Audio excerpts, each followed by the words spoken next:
স্মরণ করো, যেদিন এই পৃথিবী পরিবর্তিত হয়ে অন্য পৃথিবী হবে এবং আকাশমণ্ডলীয়, আর মানুষ কবর থেকে বের হবে এক প্রতাপশালী আল্লাহর জন্য।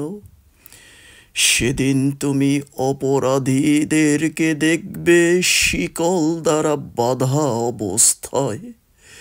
তাদের জামা হবে আল কাতরার, আর অগ্নি আচ্ছন্ন করবে তাদের মুখমণ্ডল, যাতে আল্লাহ প্রত্যেককে তার কৃতকর্মের প্রতিফল দেবেন। নিশ্চয়ই আল্লাহ হিসাব গ্রহণে তৎপর।